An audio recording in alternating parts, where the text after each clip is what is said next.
Good morning, everyone. Thank you for being here today.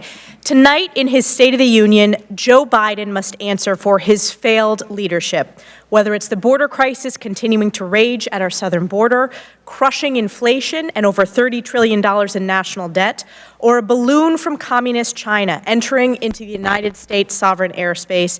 Joe Biden has caused a crisis in America. This is why Americans spoke clearly in November. Our families cannot afford Joe Biden's failed far-left Democrat policies. In the new House Republican majority, we have already hit the ground running, working on behalf of the American people to provide critical checks and oversight on the Biden administration and deliver on our legislative agenda, the commitment to America, an economy that's strong, a nation that's safe, a future that's built on freedom, and a government that's accountable. In just the first few weeks, we have reopened the people's house, defended America's energy security, protected the sanctity of life, defunded Joe Biden's IRS army, ended Joe Biden's COVID-19 power grab, and established select committees to address the Chinese Communist Party's malign influence and the weaponization of the federal government. As Joe Biden makes our nation less safe with his failed far-left policies, I am honored to highlight the important work of our upstate New York law enforcement by inviting Montgomery County Sheriff Jeff Smith as my State of the Union guest this evening. House Republicans will continue to hold Joe Biden accountable and deliver on our promises to the American people. And as we've been doing every week, we are highlighting our newly elected freshman members. And that freshman member today is Monica De La Cruz from Texas's 15th District.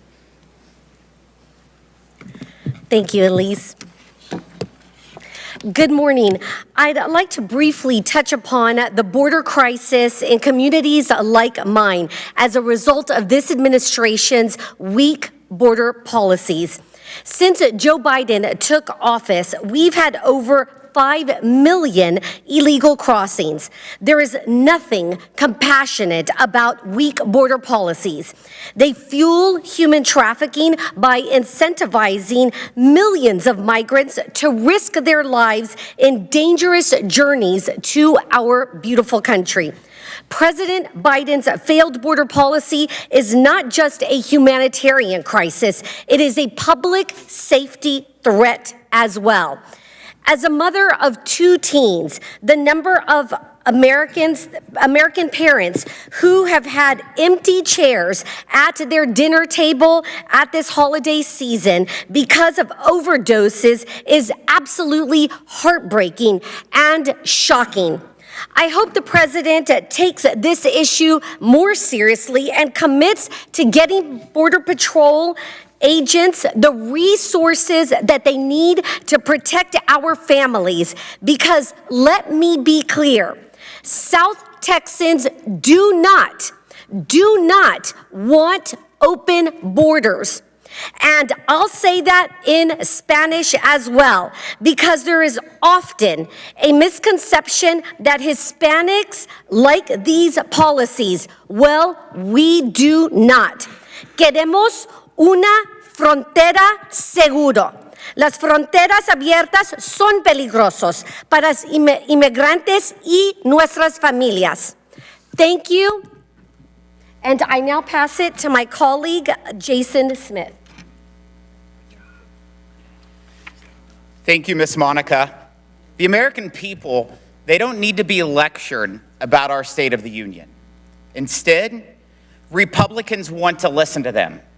That's why yesterday, the House Ways and Means Committee on their first hearing loaded up a bus and went to Petersburg, West Virginia, to a sawmill to listen directly to the American voices of the issues that they're facing, whether it's the inflation crisis, the debt crisis, the interest rate crisis, or the energy crisis. Ashley Bachman, a mom of 3 and an owner of a local restaurant, testified. She told us that her restaurant has been bleeding money due to all the interest costs as a direct result of Biden's inflation crisis. She also told us how difficult it is for her to keep a workforce of 35 employees because she's competing with the government who gives them more benefits than what they can earn. Wiley McDade, co-owner of the local distillery, talked about how painful, and that was his word, of the supply chain logistics remaining today. Jamie Ward, a 30-year coal industry worker, summed up it well when he said it's time for the federal government to do its part by lowering the cost rural Americans are forced to pay every day just to stay alive. These are real Americans. This is the state of their union, and that's the state of the economy. These are the voices House Republicans are listening to, because we made a commitment to build an economy that's strong, and that means prioritizing our country's most valuable resource, the American worker. It means reining in reckless spending that has increased $10 trillion since Joe Biden's taken the oath of office. It means securing our supply chains. It means growing wages for everyday Americans. I'm honored to stand with my colleagues as we make sure that the voice of the president is not allowed to drown out the voice of America's working families. I'm pleased to yield to the great gentleman from the great state of Utah, Mr. Burgess Owens.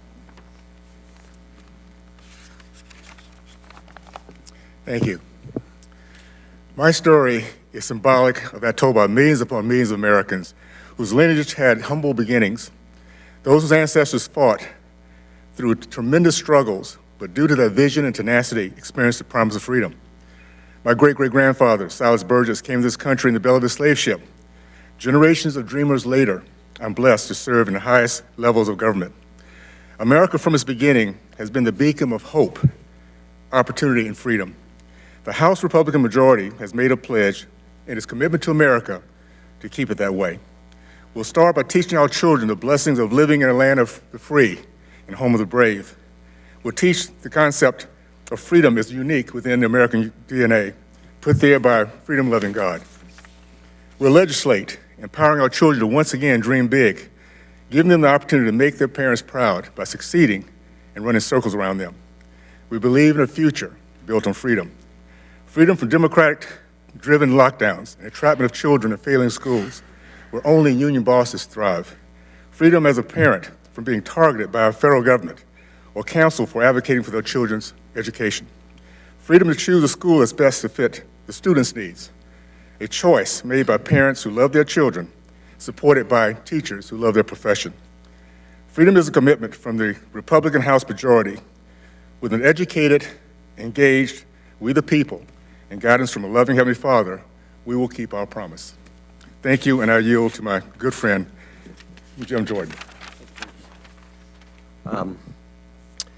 We've had now dozens of whistleblowers come talk to House Republican staff on the Judiciary Committee. In fact, one of them is testifying in a transcribed interview as we speak, talking about how the Justice Department is now operating in such a political fashion and manner. Second, you all know about the Twitter files, where we have learned that big tech, big government are colluding to keep information from we the people. The most egregious example took place prior to the 2020 presidential election, where they kept that information from the country just days and weeks before the most important election we have, suppressing a story and limiting Americans' free speech rights. And then finally, third, when I think about the accountability that we plan to bring to this administration, I just think in the broad sense. I mean, everything has gotten worse. In 2 years' time, we went from a secure border to no border. We went from safe streets to record crime. We went from stable prices to record inflation. And of course, as I've said, we have a government that now I believe is targeting the very people it is supposed to serve. So we plan on, as a Republican majority, holding them accountable and dealing with what we have seen. And again, what has been exposed from the Twitter files and, of course, what these brave FBI agents who've come to us now as whistleblowers and told us how the Justice Department is operating and how it is not supposed to be functioning in that manner, because it is supposed to be equal treatment under the law in this great country. I now want to turn it over to the Majority Whip, the gentleman from Minnesota, Mr. Emmer. Thank you, Jim.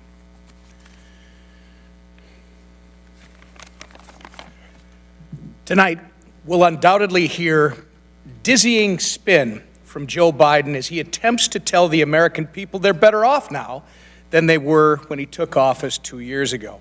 But the fact remains, at the first chance they were given, American voters elected a Republican House majority to counteract Joe Biden's failed agenda. An agenda that has brought about 2 years of crisis after crisis, disaster after disaster. Tonight, Biden can try to gaslight on the economy and inflation. He can try to tell the American people they are not struggling financially. I'll remind the president that inflation surged to a 40-year high under his failing leadership, with economic experts blaming his policy. And by the way, his own economic experts blaming his policies. I will also remind him that American families are struggling to pay their grocery bills, and they're maxing out their credit cards. This is not economic success. Biden can try to deflect on the border crisis his policies have caused. I will remind the president that since he took office, there have been nearly 5 million illegal crossings at our southern border, and fentanyl deaths are surging, facts which he conveniently ignored until it became evident there was a new House majority in town to hold his administration accountable. Biden can try to claim our nation is respected on the world stage. I will remind the president that this nation has not forgotten his botched Afghanistan withdrawal. And I'm sure I don't need to remind him that the entire nation watched just this week as he failed to stand up to our #1 adversary, China, while they collected intelligence across the entire continental United States. These are just a few of the numerous failings of his administration. There are, unfortunately, far too many to count. No amount of spin this evening will change the reality so many Americans are facing. They are worse off now than they were 2 years ago. That is a fact. Luckily, Americans elected a Republican House majority to stop this madness. House Republicans are laser focused on delivering results, if you've heard from these members today, and we're bringing Joe Biden and Senate Democrats, if they choose, along with us as we put an end to radical policies that govern, and as we govern for, as Chairman Smith said, as we govern for the American people. And with that, I turn it over to our majority leader, Steve Scalise from Louisiana. Thank you, Whip. Emmer.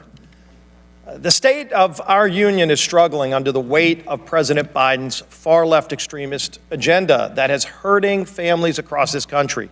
You can see it when people go to the gas station and pay 40% more to fill up their cars. It's not just at the pump. Their household electricity bills are through the roof. When they go to the grocery store, they're paying dramatically more for food because of President Biden's extremist agenda and radical spending. He may talk tonight about the debt ceiling, and of course, the debt ceiling is a symptom of Washington's spending problem under Joe Biden. Trillions in new spending that he's brought up. And to do what? Hundreds of billions of dollars President Biden borrowed to pay people not to work. Now think about paying people not to work at a time when every small business owner is looking for workers. It's not just bad spending policy to borrow from our children to pay people not to work, but President Biden's agenda of paying people not to work undermines Social Security. Because when he's borrowing money to pay people to sit at home, again, hundreds of billions of dollars he's borrowed to pay people not to work, those are people that aren't working who would otherwise be paying into Social Security. So President Biden's agenda has actually made Social Security less stable. We want to reverse that radical agenda. Republicans have already started getting to work, bringing forth an agenda focused on those families, fighting for the families who are struggling, to get our economy back on track, to bring energy security again, to secure America's border. In fact, we have multiple committees working on all of those items as we speak, and in the weeks ahead, you'll see bills coming to the floor to address those problems. We've already started bringing bills to the floor to address some of those problems. In fact, a few of them have produced bipartisan votes. But I want to point out an interesting vote last week. Maria Elvira Salazar brought a resolution that should have been straightforward to everybody to reject socialism and the ills of socialism through the years and the decades, the millions of people who have lost their lives to atrocities from socialism. Do you know that 100 Democrats refused to reject socialism by not voting for Maria Elvira Salazar's bill? That should tell people, and look, a lot of Democrats across this country can easily stand up and reject socialism. But I think they'd be shocked to know that Democrats in Washington, 100 of them, refuse to reject socialism. When we bring bill after bill to fix these problems, you see so many Democrats sitting on the sideline. We're going to give them more opportunities this week to stand up for hardworking families. In fact, when you look at crime out of control in so many communities, the District of Columbia's council passed an ordinance that dropped mandatory minimum penalties on criminals who commit violent crimes. For example, carjacking. We see carjacking and other violent crimes through the roof in D.C., and yet the council voted to get rid of those mandatory minimum sentences to let more violent criminals back out on the streets. It was so bad that the mayor of D.C. vetoed the ordinance. But the District of Columbia's council overrode that veto. And so now you see even more lenient sentences, no minimums for violent criminals. So we're bringing a resolution to reject that action by the D.C. Council. And this is a resolution that has powerful teeth, because if it passes the House and passes the Senate, only needs 51 votes to pass the Senate, it would go to Joe Biden's desk, and if he signed it, that council ordinance would be reversed. I'd be curious to see what the president would do if that bill was on his desk. All we need is 2 Democrat senators to stand up for people who don't want to become victims of crime and say that they would vote for that bill. And by doing that, once we pass this bill through the House, if it gets through the Senate and is signed by the president, it would overturn that ordinance. There's another bill we're bringing this week, Thursday, to say that we would reverse an ordinance that the D.C. Council passed that allows illegals to vote in District of Columbia elections. In fact, the Washington Post came out against this action and said, by their estimate, 50,000 illegals would be able to vote. People at the Chinese embassy would be able to vote in D.C. elections. How ludicrous is that? And yet that's the law of the land in D.C. unless we reverse it. So we're going to bring legislation to reverse that action as well.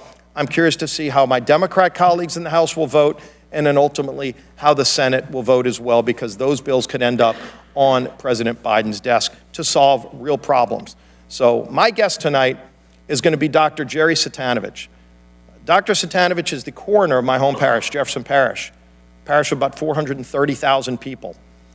Last year, he unfortunately was the one that had to diagnose and record the deaths of almost 300 young people from fentanyl.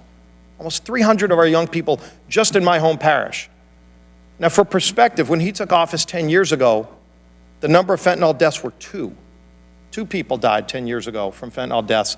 Last year, almost 300 young people were taken because of this open southern border. This open border under President Biden has had devastating consequences for families all across America. Today alone in America, almost 200 of our young people will die because of the fentanyl coming across our open southern border because Joe Biden refuses to take action. It's why Jim Jordan's committee and Dr. Green's committee are taking action to bring border security legislation to the House floor. But we don't need to wait for Congress to take action. Joe Biden could reverse this today by signing executive actions to protect those young people from dying, but he won't do it. Every single day, yesterday, today, tomorrow, 200 young people will die, and this president won't take any action. I wonder if he'll talk about those deaths tonight, if he'll talk about the devastation to those families and every community in America who's experiencing this. So, Dr. Satanovich will be here to talk about it, and unfortunately, he's the one that has to talk to those parents. He shouldn't have to if Joe Biden did his job. With that, we'll be happy to take some questions. Yeah.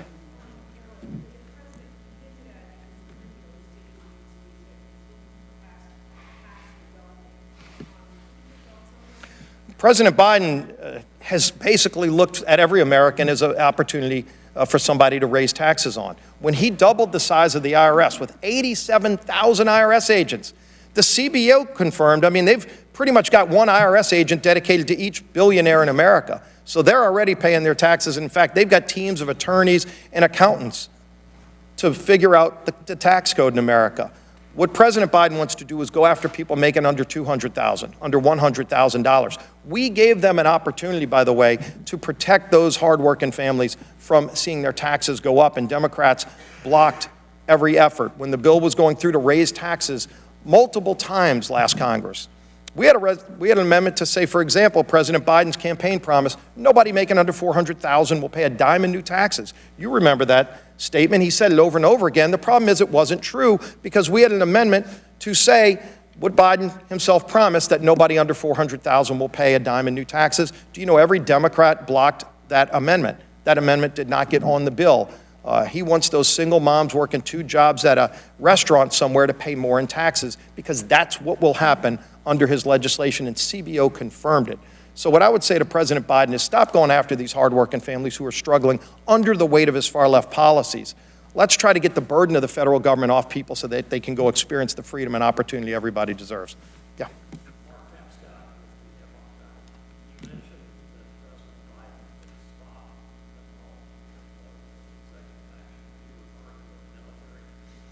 No, I'm talking about all the policies that were working just 2 years ago. You know, day one, he stopped construction of the wall, was still paying the contractors, but made them abandon the work site. He got rid of the MPP protocol, the Remain in Mexico protocol that was working. It was an agreement President Trump had gotten with the president of Mexico to say if somebody wants to seek asylum, asylum is really at the heart of a lot of the flood of people coming over every single day, to say that if you've got a valid asylum claim, you've got to remain in Mexico while you do that. He actually got Mexico to protect their own southern border.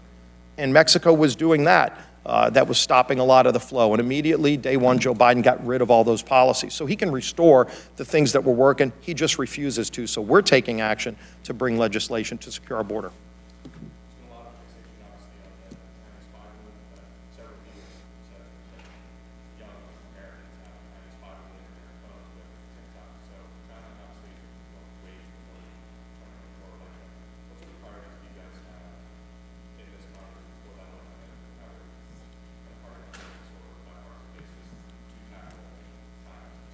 Yeah, there were a number of, first of all, we set up a bipartisan commission on China, and Chairman Gallagher is already going to work with that committee, but there's standing committees that have jurisdiction as well. Yesterday I was meeting with some of the chairs of committees who are working on privacy legislation. You want to talk about a way to confront, whether it's TikTok, whether it's so many other social media platforms that are collecting data on Americans every single day and how to counter that. I think there are real bipartisan opportunities to pass strong privacy protections for Americans. But the spy balloon is a different problem. And this is a national security threat that was a test. You know, and President Biden tried to call it a success that they shot the balloon down over the ocean. The problem is it was the wrong ocean they shot it down over. The Atlantic, it should have been the Pacific Ocean. You can look at the trajectory of that balloon and when the American government detected it. There were many opportunities over the Pacific Ocean to shoot it down before it could actually carry out its mission.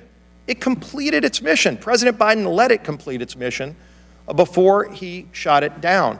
And it went over many military bases. It wasn't some random path that it took through the United States. It was very specific through a number of very sensitive military bases that it flew over.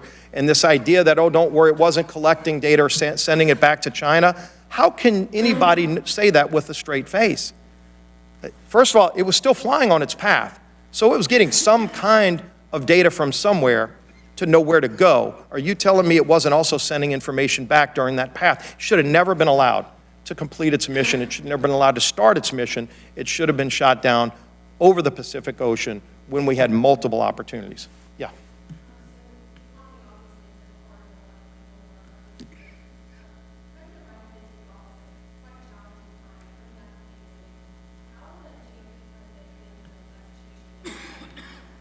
If you look at the economy, when President Biden walked in the door, it was juiced and ready to take off. You saw a lot of states that were already opening up, and some of my colleagues are from states like Florida, Texas, where they had already opened up their economy. In fact, millions of people are going to those states because they wanted freedom. They wanted to flee this kind of oppressive socialist-type government that was shutting them down and keeping them in their houses or driving in their cars by themselves with 3 masks on, and the lunacy of some of those policies. And so you saw some of those states already taking off. And in the economy, you had every employer in America looking for workers when Joe Biden took office. And what was his first action? To pass a $1.7 trillion bill that borrowed money to pay people not to work, to keep people in their houses when the economy was ready to take off. You saw an energy policy when Joe Biden took office where we didn't need to rely on foreign nations for our energy, and he immediately, day one, took action to shut down American energy. He wasn't against all energy, he was just against American energy. Killed the Keystone Pipeline, but approved Russia's pipeline. Killed projects and sat on permits and leases in the United States while he begged Putin and then ultimately other countries, going to Saudi Arabia, Venezuela, begging them to produce oil while he was killing oil in America. Those were all things that were happening the day Joe Biden took office. And then as he started taking those actions, spending trillions of dollars to pay people not to work, to keep the economy shut down, you then saw dramatic devastation happen. Energy prices through the roof, inflation through the roof, a supply chain crisis. We've seen crisis after crisis just at the Department of Transportation. And yet, no action taken. They just sit back and let it happen. A balloon flies over the United States collecting data over every military base in America, and the president just sits by. Says he gave the order on Wednesday to shoot it down, but it didn't get shot down on Saturday. Did he send it through the mail service? Who did he give the order to? I thought he was the commander-in-chief. Has anybody asked the president that question? If you really gave an order to shoot down a spy plane from China on Wednesday and it didn't happen till Saturday, have you fired every single person that refused to obey the commander-in-chief's order? Those are the things that happened under Joe Biden. Yeah.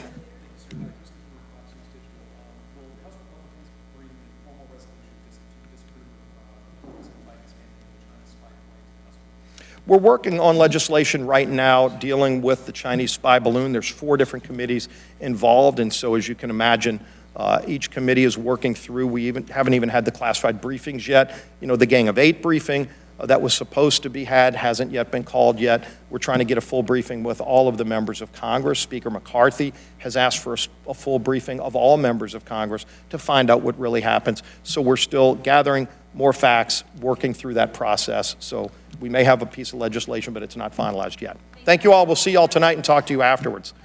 One more question. Why not? Debt and nerve. Well, we've got debt experts here, and people that know how to get out of debt is more important.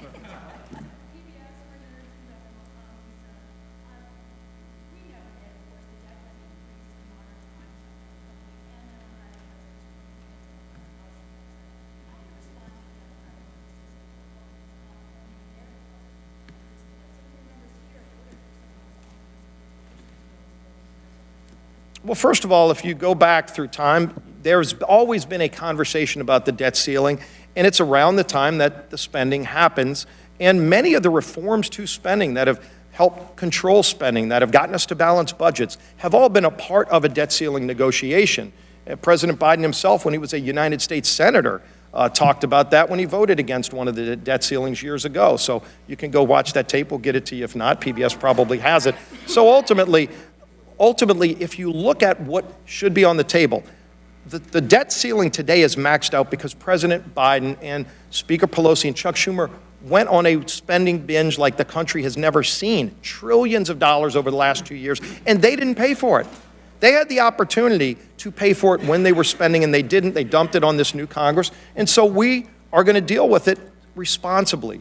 We want to make sure that as we're talking about the credit card of the nation being maxed out by Joe Biden, we also talk about how to get control over spending so that we can start living within our means, just like families have. Families have this conversation every month when they look at their credit card bill. They don't just ask for a new credit card and go max it out. They talk about how they can actually get control so they're not in this spot again. That's what we should be doing. Thank you. See you tonight.